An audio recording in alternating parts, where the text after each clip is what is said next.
Hello and welcome to On the Brink with Castle Island. This episode is brought to you by Witham and Public.com. More about them later in the episode. So this is one of the most requested guests we've ever brought on the show. It's Kevin Anetsberger, the general manager of Midwest Tungsten, everyone's favorite industrial tungsten supplier. Many of you have purchased cubes and in some cases spheres from Midwest Tungsten. They're synonymous with tungsten collectibles in the US. And we just had to bring Kevin on the show to understand what these industrial processes are like. I mean, how do you even machine tungsten? As many of you know, it's got a very high melting temperature, so you can't actually smelt it. There's a very specific industrial process you have to use in order to manipulate the metal. So we dive into that. What industrial use cases there are for tungsten aside from novelty goods like cubes, and of course the cube versus sphere debate. And we learn the truth of the 14-inch cube. What is it that dictates the size of that cube?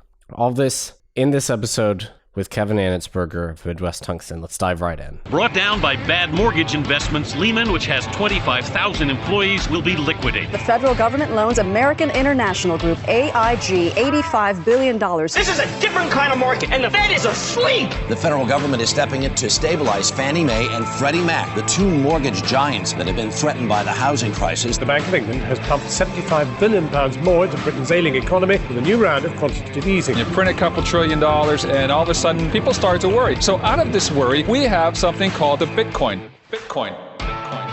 Hello, this is a very special episode of On the Brink. It's actually really not about crypto at all. It's about the greatest metal in the world, tungsten, in my opinion, which is a frequent topic on this podcast.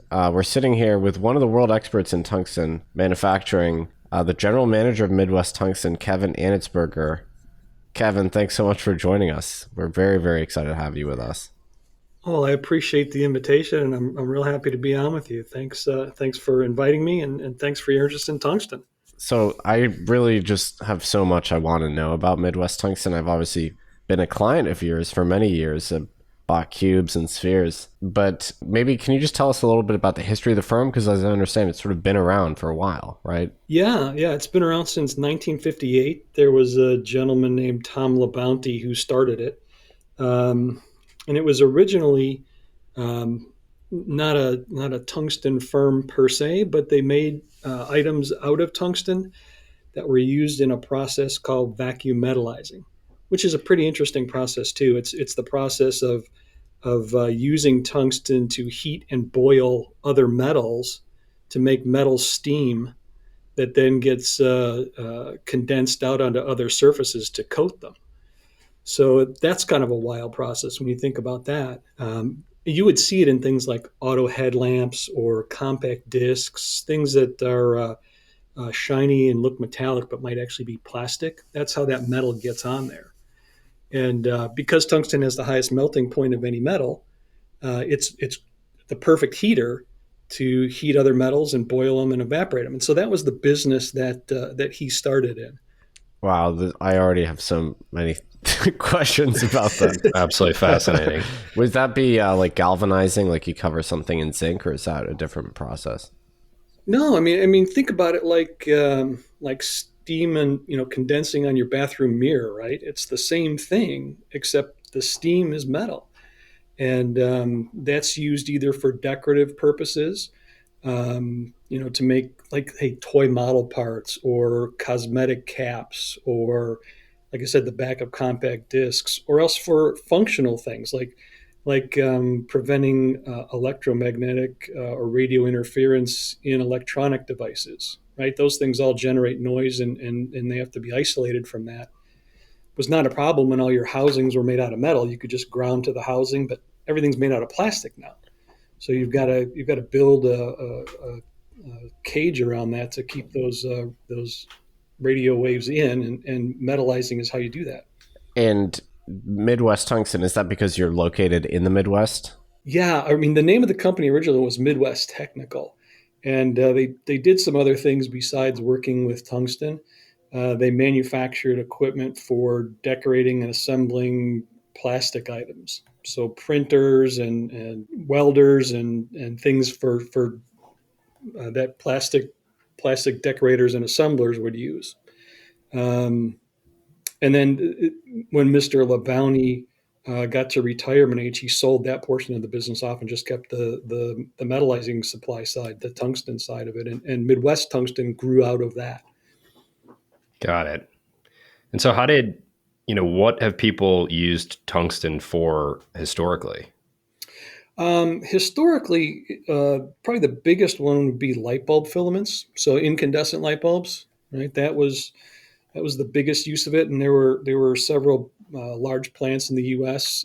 General Electric had one, Sylvania had one, Westinghouse had one, where they would draw tungsten wire.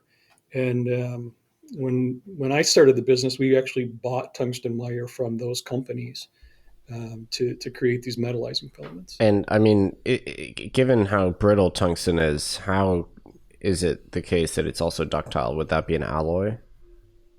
No, it's pure tungsten.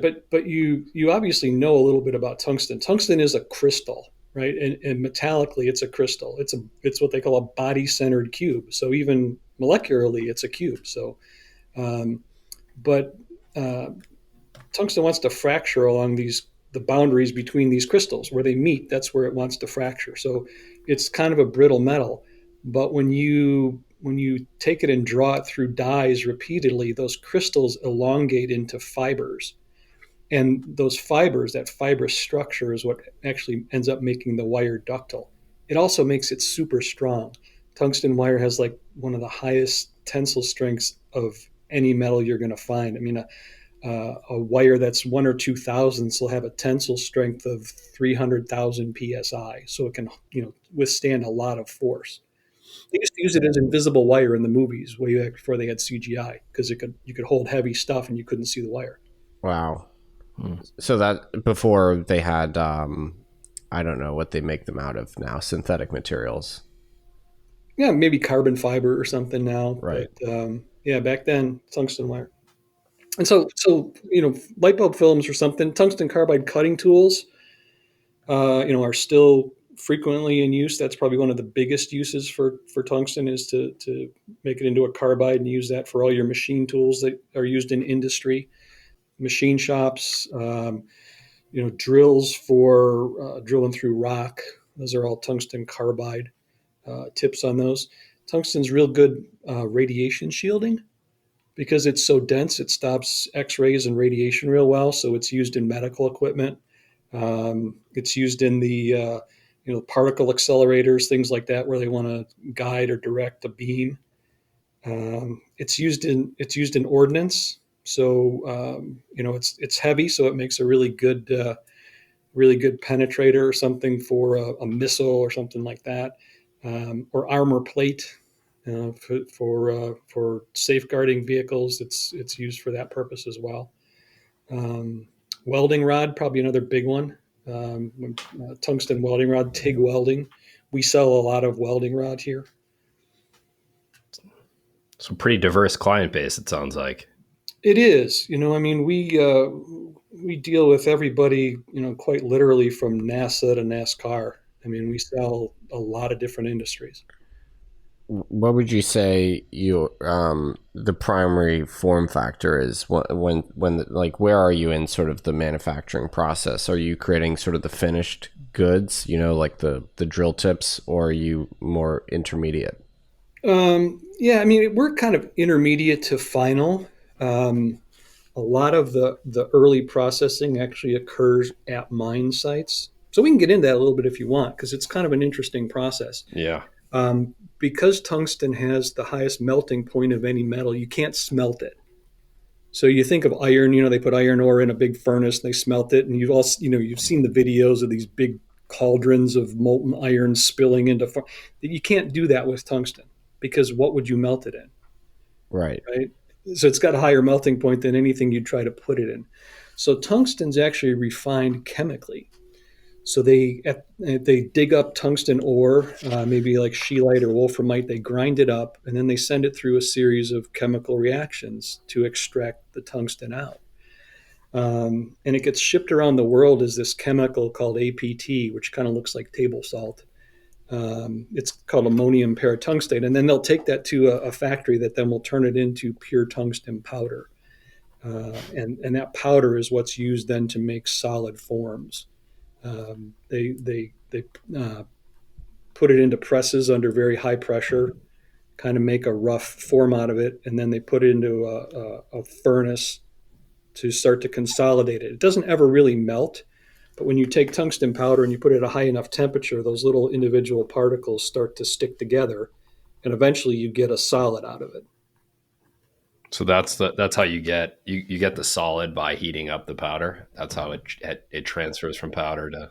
Yeah, so it's pressed in something they call an isostatic press, which puts pressure on from all directions, and you put enough pressure on it just to get the thing into a solid form that'll hold together. You throw it in a hydrogen furnace and get it hot enough, and then they do what's called sinter it, where you actually run electricity through it to heat it, and that's kind of your final stage that really densifies it and turns it into an actual solid.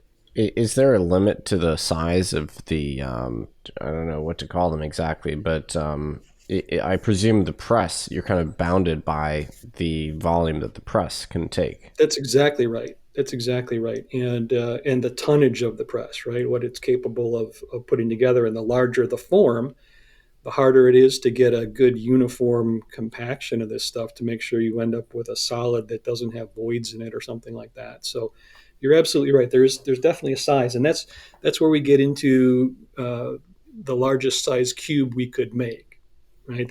You're actually talking about limitations of what you can press, and so that's about as far as we can go with technology that we've currently got. Okay, and so that 14-inch cube, that's actually just a function of the size of the press and what it can accommodate. Right. I mean, obviously there are some logistical issues with trying to move something that heavy around. But the real limitation is, hey, yeah, just how much can you actually compact, and what's the tonnage of a press that'll be able to press something that big? Wow. So yeah, that's where those limitations come in. So we are maxed out on cube size here. Yeah, for now, for the time being, that's as big as we can go. I mean, hey, maybe there's somebody out there in the world who can do something bigger, but as far as I know, this is about as big as we can go at present. So just to rewind a little bit, how did you come to work in the tungsten industry? I mean, was it like a family business or was it something that you just found really fascinating? Neither of those two things. It was kind of a series of happy accidents. So I'm from the Chicago area. I studied industrial design at the University of Illinois. And when I was through with that, I enrolled in this 2-year program for plastics technology. And if you remember, Mr. Labounty was making this equipment for plastics decorating and assembly, and he had actually written a letter to the head of that department asking for a sales manager for his company. And they recommended me for the job to Mr. Labounty. So I went in there and interviewed with him for a sales manager position, and ended up kind of specializing more on the metallizing side than on the equipment side. So that's how I got to be involved with it. And the stuff we do today, we didn't do back then. And so it's just something that evolved as we started getting more into the tungsten side of things, which we had to do because at some point, some of the companies in the United States just stopped manufacturing tungsten. Tungsten is not mined currently in the United States at all.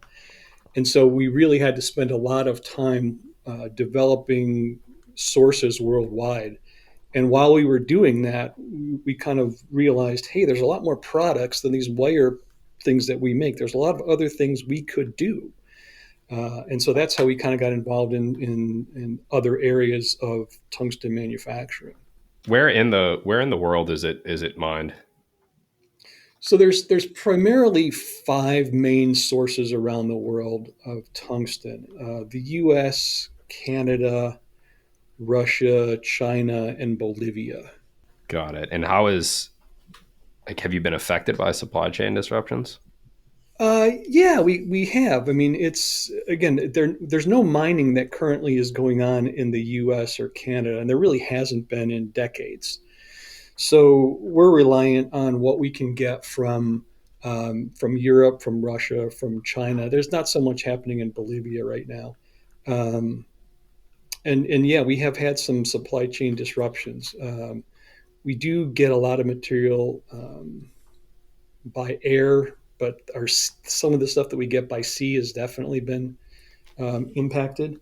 But not to the point that it's been disruptive to our business. It just means we've got to kind of plan ahead a little bit and try to accommodate for that. It's not caused us any issues. 85% of tungsten is coming out of the ground in China right now. There's kind of no getting around that worldwide. But they're not. That's not solely where we get stuff. We do get stuff from Russia. We do get stuff from Europe. So you just have to have kind of diverse sources, and we've had them for decades now. So there are people that we have very good long-term working relationships with. And in terms of being a U.S. based manufacturing company, I mean, everyone talks about how everything, our manufacturing capacity was offshored over the last few decades. What is it about your business that's enabled you to sort of stay in the U.S., stay competitive? I mean, I presume you're selling into global markets, right? Well, I think it's the same thing that would allow any company to be successful, right? I mean, there's a reason we're named Midwest Tungsten Service. We do provide a lot of additional value besides just a product. We do a lot of engineering work. We do a lot of troubleshooting for people. We're very concerned about delivering things on time. We do a lot of inspection. We're making sure that a lot of what we do goes into some very critical pieces of equipment, and stuff has to be correct. And we've put a lot of effort into that, and over the years, I think we've proven to be a reliable supplier for a lot of people, and that means something. And price is one thing, but I don't think it's what keeps people up at night. What keeps people up at night is, hey, we need this and it's not here, or we got it and it doesn't work. And so we've really put a lot of emphasis into that. Kevin, when did you start selling collectibles? Like, what was the reasoning there? We couple things kind of spurred that on. I don't know if either of you guys have ever heard of a gentleman named Oliver Sacks.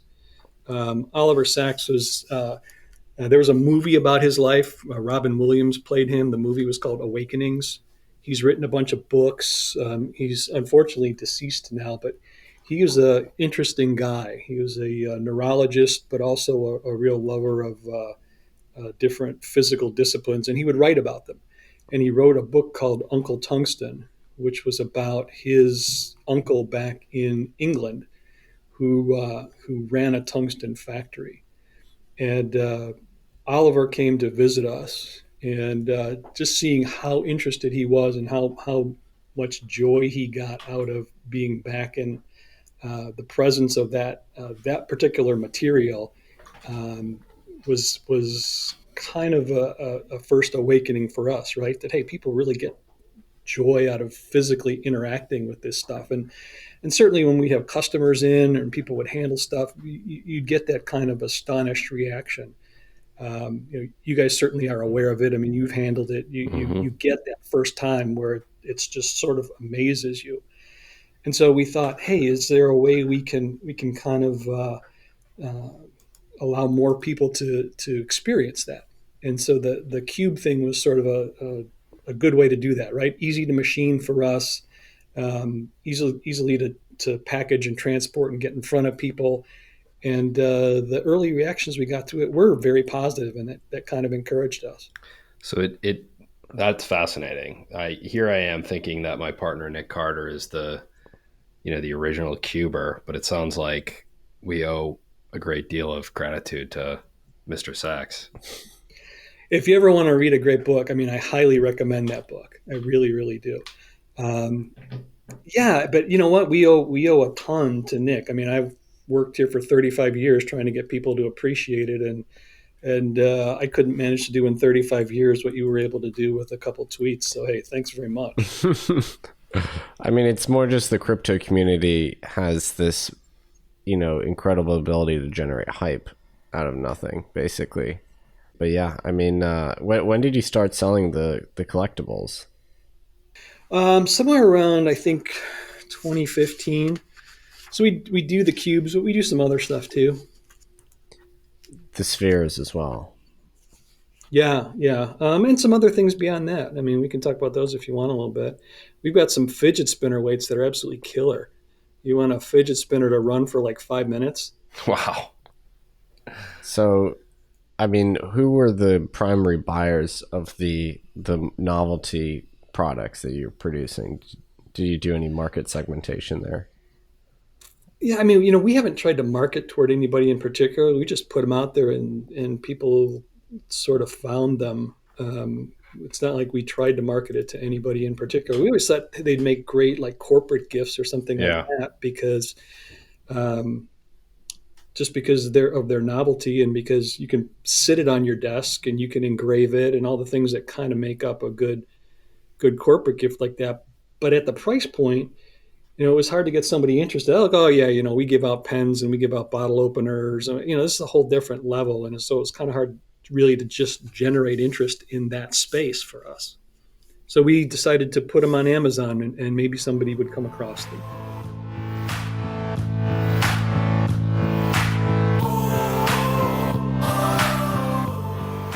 Let's take a quick break to talk about our sponsors. Now, on this show, we only really like to work with sponsors that we actually know and can recommend. And both sponsors today are great examples of that. So our first sponsor for this episode is Witham. They're a top 25 accounting firm with a cutting-edge digital technology and blockchain practice. So wherever your company is, from pre-seed to IPO, they have tailored solutions just for you. They've helped some of the largest companies in the crypto industry with audit, tax, and advisory needs, and they've also helped some of our portfolio companies too.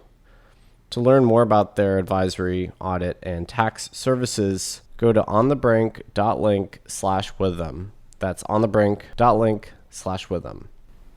Next up, we have our newest partner, public.com. Getting started investing, especially in public equity, can be really difficult and confusing. It seems like there's a lot of barriers to getting started, especially with cryptocurrency. Public.com is a platform that allows you to participate with fractions of shares instead of having to buy whole shares. It's also very community driven, so there's a large community of investors discussing stock picks and trades. And now they've also added support for cryptocurrencies. Now, I've really enjoyed my time on Public so far.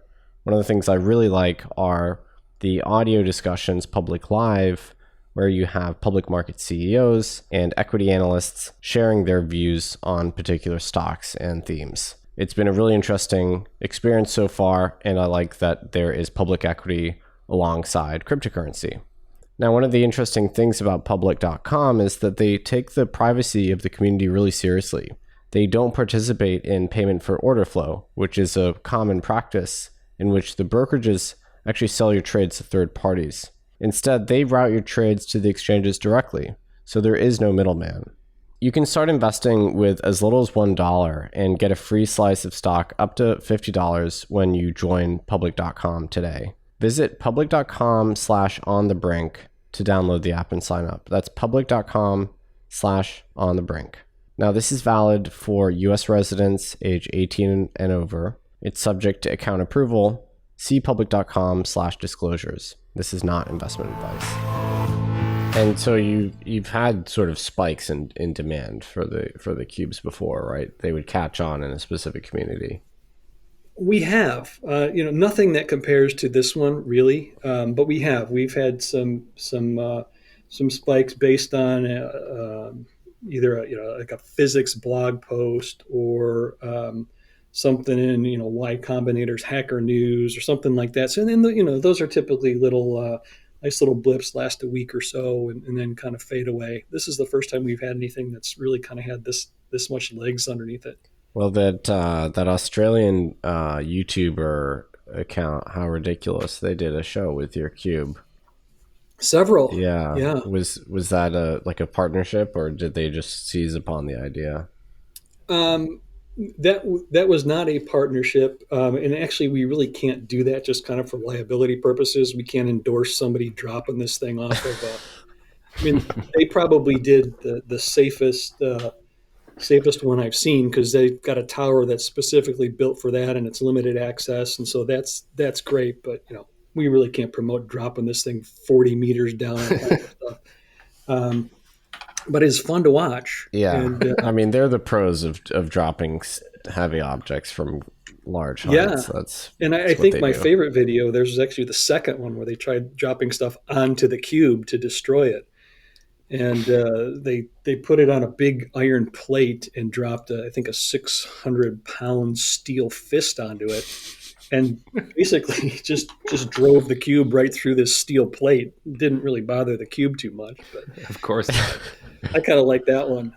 There's also a couple out there where they set a cube out and they start shooting different calibers of ordnance at it to see what they can do. Yeah, Demolition Ranch. Yeah, I think I've seen all the cube related content on YouTube. There's that one, and I think a Turflader mouse one too, and I think he was kind of the first one to do it, and that one was kind of interesting too. Yeah, just watching that and all the slow-mo takes they have of this stuff. It's just fun to see. Yeah, and in the Demolition Ranch one, I mean, he had a very hard time denting the cube with even like medium calibers, which I guess vindicates the use as like armor plating. Yeah, exactly. Right. It's why they use it. Kevin, when did the company first come to realize there was this growing, rabid online fan base that was coming kind of from the crypto world? We kind of heard about it. One of our colleagues, John, got, I think, either a phone call or an online chat message that said, "Hey, you guys need to be looking at what's going on over in the crypto space." And that was maybe like mid-October, maybe the 12th, 13th of October, somewhere in there. And so we checked it out, and we'd never really been in the Twitter space, and the whole crypto thing was completely foreign to us. So we had to kind of try to figure out what's going on here. So what was your first reaction? Like, okay, this is interesting, or like we have to figure this out. We have to get involved. Well, the first thing was try to figure out, hey, was there some logical reason that this happened? And then we sort of dismissed that. I mean, there was a reason, but was it logical? Not so much maybe. But then, orders started coming in, and we thought, hey, we got to get out ahead of this thing. Because it looks like it's going to be, I think at first we didn't think that so much. We kind of figured it'd be like kind of some of the little spikes we had in the past. But once we started seeing the way the orders were coming in and we were starting to get phone calls from media outlets and stuff, we thought, hey, we really have to kind of ramp up here, or we're gonna not be able to handle this. And like I said before, we really work hard on trying to meet expectations. So we didn't want to be getting orders that we couldn't fill and having people be disappointed. If people were interested, we wanted it to be in their hands within a day or two. So we pulled some staff from other areas. We put in, I think, a Saturday or two packing and shipping stuff. We just wanted to make sure that we could get the stuff out promptly. Did you? Because I saw that the cubes were selling out on Amazon. Were you able to keep that inventory running? We've done our best there, and part of the problem is it takes a while for Amazon to get stuff back into their system, right? And we can ship it out, and they may not receive it and have it available for sale for a week or two. Amazon's had some real issues lately. They've and I get it with the supply chain stuff. They're dealing with people who have inventory they're trying to get rid of or manage. And so Amazon's been really cranking down the amount of stuff they allow you to send in at any one time. So we're looking at, hey, how do we keep all categories and all materials stocked according to what they have to do? So we're doing lots of little shipments to them instead of big shipments that we'd like to do. So, I mean, even at the peak of the cube enthusiasm, which was probably a week or two ago now, the collectibles were still kind of like a minority share of your business, like not the bulk of it by any means, right? Yeah. I mean, it's always been a minority of what we do, but during that peak time, it was. I wouldn't say it surpassed what we do normally, but it was becoming a more significant portion of it, certainly. What did Mr. Labonte think of this crypto bump? He unfortunately is not with us any longer. But you know what? He would have loved it because Yeah. he was one of those kind of larger than life characters, kind of bombastic, and um, he would have thought this was just great. What you guys decided to accept Bitcoin? What was that process like? I mean, using the payment processors and things like that. It's worked fine. We had to obviously put a little bit of research into doing that because it's not something that we'd ever done before, and frankly, it's something we didn't know that much about. For us personally, it's it's been fascinating for us to learn about the crypto thing, and NFTs and all these things that we just had no real idea what they were. So it's been a learning process for us. There was there was suggestions to us. Hey, you ought to accept crypto for these things, and we agreed with that. I mean, we thought, hey, these guys are doing something for us. We ought to at least try to play in their sandbox, right? And we had, I think, during the height of the surge, we might have been getting 20% of our orders paid with Wow. Bitcoin. That's awesome. That's tapered off a little bit now, but it was significant enough that it registered. And I mean, did you liquidate it for fiat, or No, are we're you still holding holding it on your We're balance still sheet? holding it. Oh, that's awesome. We So have the levers. crypto bump, is it safe to say the crypto bump here has created some Bitcoiners inside the Midwest Tungsten headquarters? Hey, certainly as a company, it's something that we're kind of into. I don't know if anybody as an individual has gone all in on crypto yet. Um, I mean, I certainly am giving it a lot more scrutiny than I had before. I just sort of dismissed it as this thing I didn't really get. I didn't really understand it, but I've enjoyed researching it, and I can see doing some of it myself.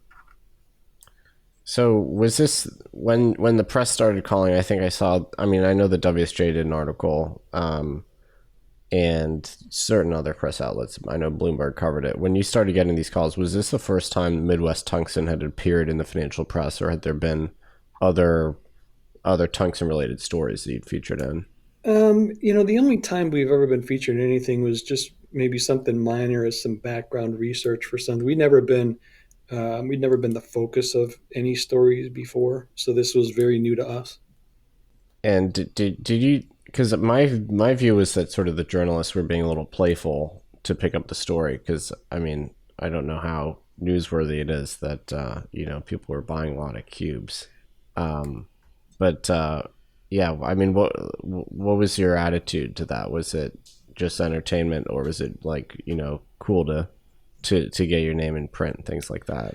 Um, I think our attitude about the entire thing, not just the press coverage, but the entire thing has been sort of a fun thing, right? We look at it. Obviously, it's business for us, but we understand sort of the tongue-in-cheek thing that's going on here, right? And we understand this is a lighthearted thing, and that people are enthusiastic about it, but we're not really solving any major world problems here, right?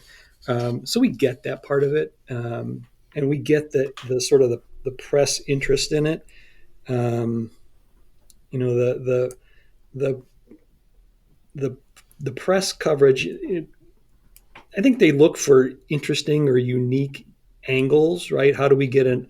And maybe even for them, it's been helpful, right? Maybe they think, hey, how do I get the average Joe interested in crypto, right? What's an angle that somebody who's not into crypto can sort of relate to? Well, here's this physical object, and here's this kind of pet rock thing, and people understand that. So maybe it's a segue into people understanding and being a little more interested in crypto. And I think it's kind of accomplished that. And it's that kind of odd, quirky story that There's a break from the normal heavy news that goes on that I think they like to put out there.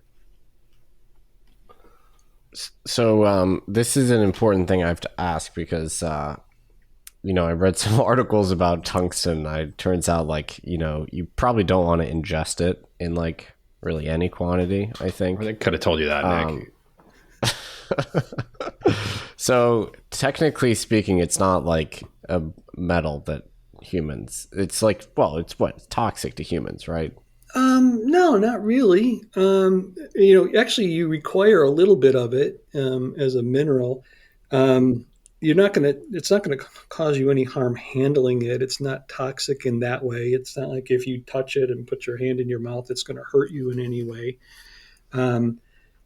Really the only way you could hurt yourself with it would be to breathe in tungsten dust, right? They consider that to be carcinogenic, but hey, almost any dust you breathe in, sand, like silica dust, is carcinogenic, right? And yet, you go to the beach. So there's... Okay, yeah, so there's no health risks associated with handling the cube? Not at all. At least I hope not, because I've been around it for 35 years. And you would know. I'm hoping I'm okay.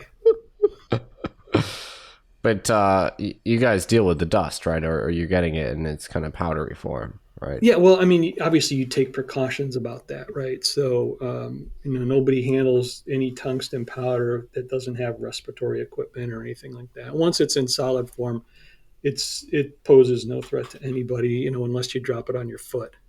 So when it comes to the cube versus sphere debate, there's been a robust debate around that. I see the merits in both shapes, but I team cube for what it's worth.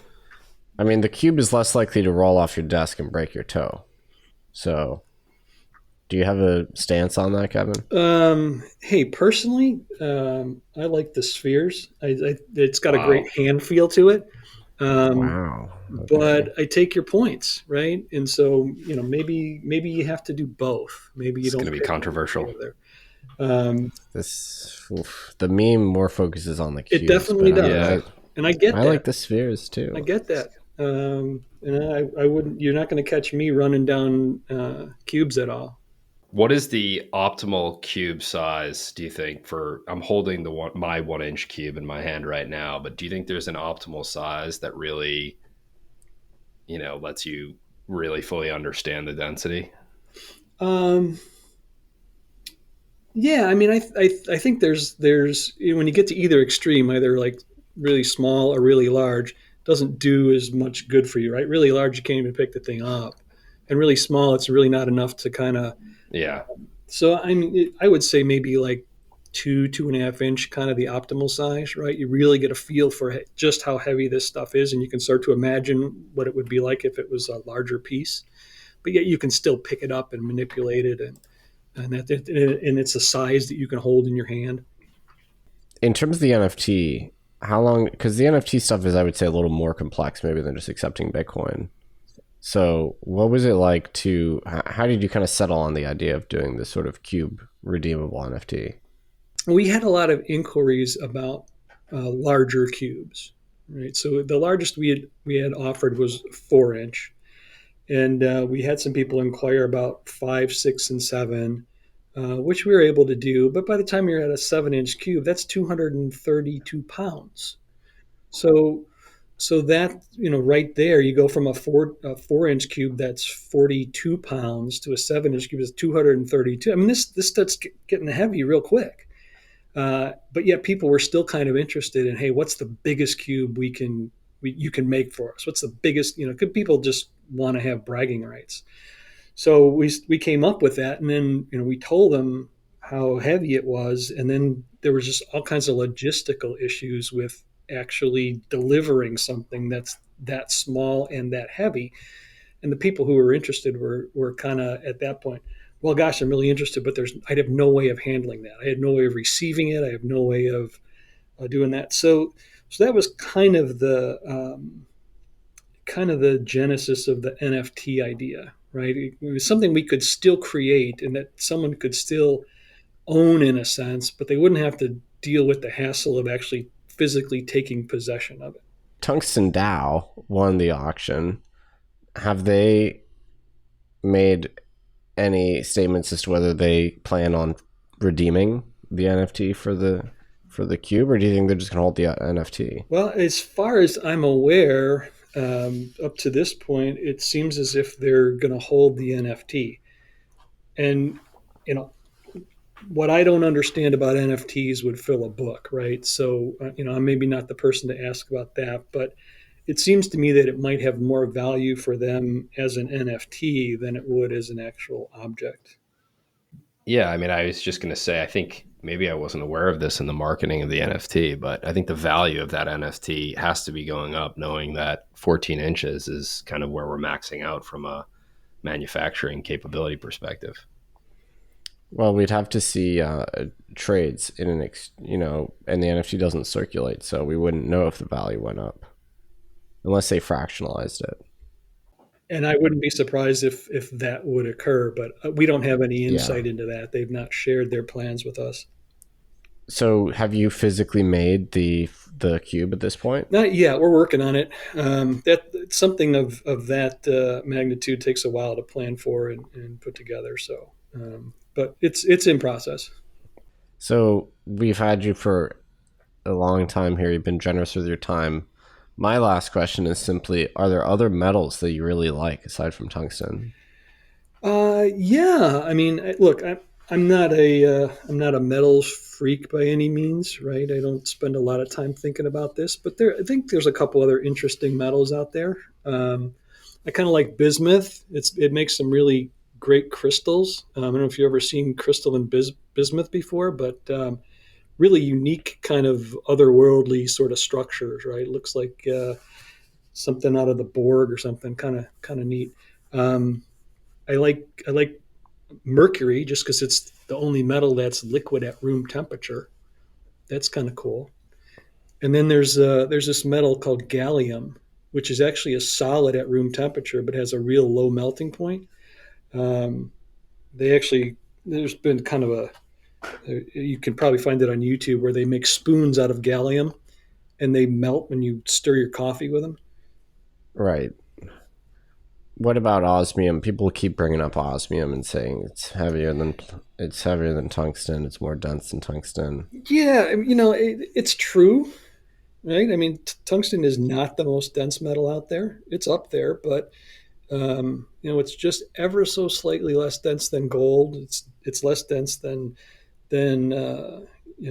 osmium would be, or depleted uranium or platinum or something like that. But tungsten's the one that you could actually afford and isn't going to kill you if you handle it. So there's something to be said for that. Yeah, right. You don't want your hobby to be deadly or too expensive, right? I mean, it's the coolest thing to me is think about how the physical and atomic properties of these things cause them to have industrial applications or monetary applications. Because tungsten and gold, same density, but gold is shinier. I'll give gold credit for that. And it's more malleable and it's just more manipulable. So it's suitable as a monetary good. However, tungsten, on the other hand, totally opposite industrial qualities. And so then it gets all these industrial use cases and it has no monetary premium.